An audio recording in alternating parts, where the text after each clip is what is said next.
존경하는 국민 여러분, 김진표 국회의장님과 선배 동료 의원 여러분, 안녕하십니까? 농수산위원회 박덕흠 의원입니다. 정치란 이견이 있더라도 여야가 수기와 토론을 통해 합의를 이루어가는 것이라고 믿습니다. 그런데 지금 국회의 모습은 어떻습니까? 정치가 실종됐습니다. 대화 협치가 완전히 사라졌습니다. 국민 먹거리와 농민 소득, 국가의 식량 안보와 직결된 양곡관리법 개정안을 또다시 일방적으로 밀어붙이는 현 상황에 대해 매우 안타깝다는 말씀을 드리면서 반대 토론을 시작하겠습니다. 정부는 쌀이 정부 매입 의무화가 시행된다면 반농사에 비해 기계화야 기반 정비가 잘 되어 있는 쌀 농사가 크게 늘어날 것으로 예측하고 있고 이것이 불보듯 뻔한 것입니다. 이는 국책연구기관인 농촌경제연구원의 양곡관리법 개정안 효과 분석에서도 확인된 내용입니다.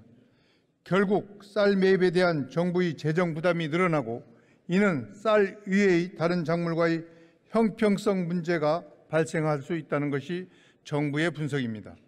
실제로 최근 생산비 증가와 가격 폭락으로 많은 어려움을 겪는 한우와 인삼농가, 양봉농가 역시 가격 폭락에 대한 정부 매입과 지원 확대가 필요하다는 의견이 나오고 있습니다.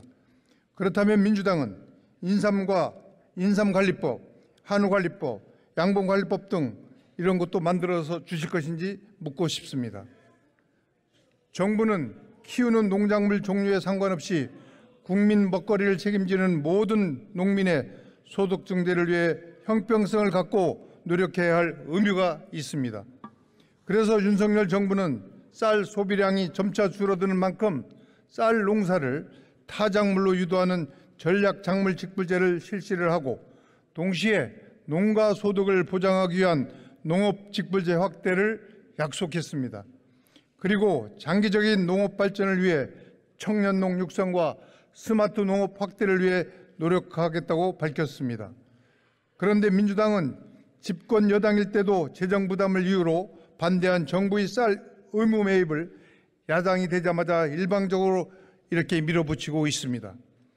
그 당위성을 찾기 위해 국책연구기관의 분석도 조작됐다고 이야기하고 있습니다. 국가의 100년 대계를 이끈다는 사명감으로 일하는 연구원 성과를 이심을 하고 짜 맞추기식 분석이라고 일난합니다. 통계 조작은 누가 했다고 생각하십니까?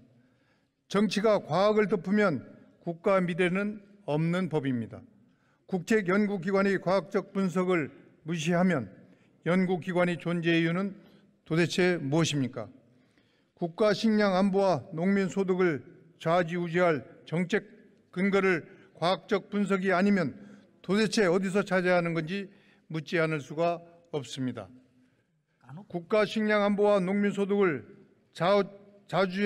좌지우지할 정책 근거를 과학적 분석이 아니면 도대체 우리가 어디서 찾아서 해야 되는지 묻지 않을 수가 없습니다. 존경하는 국민 여러분, 김진표 국회의장님과 선배 동료 의원 여러분, 양당 간 이견을 좁히고 여야 합의된 대안을 마련하는 과정이 오래오래 걸릴 수도 있습니다. 하지만 의회 민주주의 요체는 대화와 타협입니다.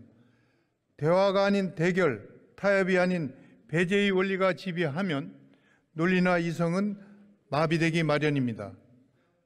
대한민국의 농촌과 무슨 말씀이신 거예요? 일어나서 말씀하세요. 크게. 잘 안 들립니다. 더 크게 하셔야 돼.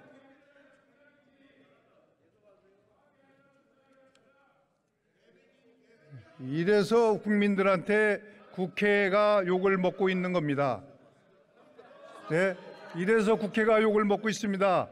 자중하세요. 대한민국의 농촌과 농업 발전을 위해 고민하고 노력하는 것에는 여야가 따로 있을 수 없습니다. 모두가 같은 마음이어야 된다고 생각합니다.